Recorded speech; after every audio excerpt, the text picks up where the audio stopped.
Why is the former deputy director at NASA telling us that the universe is a mental construction? Why is the founder of quantum physics, Max Planck, telling us that everything we think is real is actually evidence of consciousness, which is another word for mind? How comes ancient Greek philosopher Plato told us that reality was created by the mind? How comes Buddha teaches that reality is created by the mind? Why is the most famous Christian iconography in the world, Sistine Chapel ceiling painted by Michelangelo, depicting God as being within the human brain? Why is the most respected Freemason teacher telling us that reality is created by the mind? For the answers to these questions and how the mind is affecting your life, get the one book now. Right, so the only reason that manifesting doesn't work is because we believe more in the external world and the illusion of reality than we believe in our own self, which is the only reality. And this has been proven in the one book using religion, science, and your own evidence. I'll give you a little bit of your own evidence today with one quick question. Have you ever been in a dream that while you were in the dream, it felt 100% real? You didn't even know it was a dream until you woke up, or even a nightmare, yeah? And everyone answers, yes, of course. Right, so you have evidence then that your mind can project a seemingly real reality. A reality that is an illusion projected by your mind, but while you're there, you believe it to be 100% real. You have that evidence in your own self. And that's what this reality is. It's an illusion being projected from within, but we're actually unaware.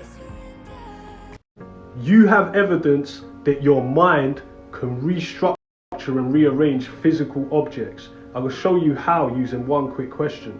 You firstly need to understand that your body is made up of atoms, and that atoms is what makes up every seemingly solid object in the outside world.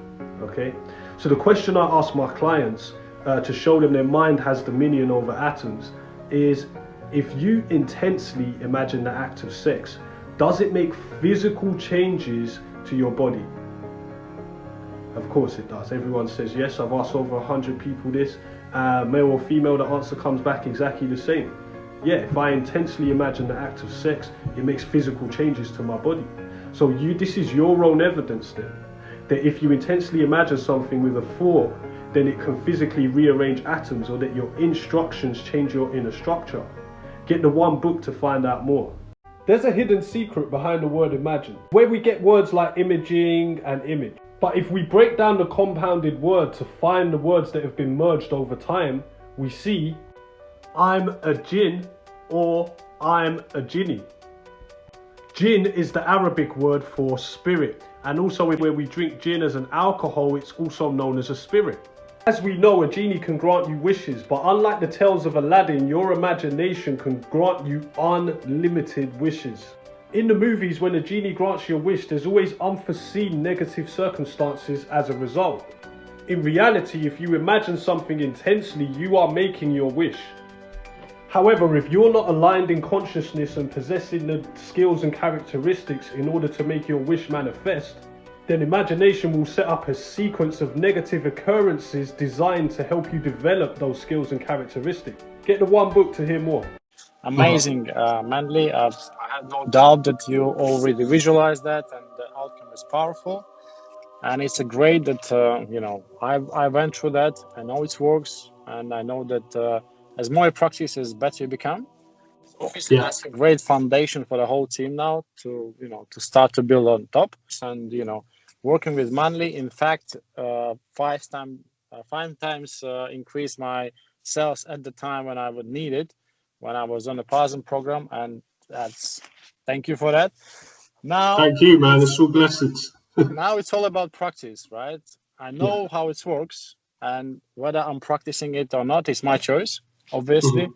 And probably you'll notice that I'm kind of walking from that foundation, and I'm speaking from them, and I'm living my life like that. Science has proven that some of our thoughts do not originate from within us. Some of the thoughts that we receive throughout the day do not originate in our conscious, reasoning mind. To me, this claim initially sounded very strange, as I consider myself to always be thinking my own original thoughts. However, after considering the possibility that some of my thoughts were not my own, I realized that I do sometimes receive random, spontaneous thoughts. As this thought that I sometimes receive is random and spontaneous, I began to believe that it could be possible that all thoughts I entertain did not necessarily originate from within me. This will probably sound like a strange concept to you, as it did to me. So, before we look at the science of this statement, ask yourself this question. Have you ever said, "A thought just came to me"? Have you ever been thinking the exact same thing as someone else right before they say it? If you answered yes to either of the previous questions,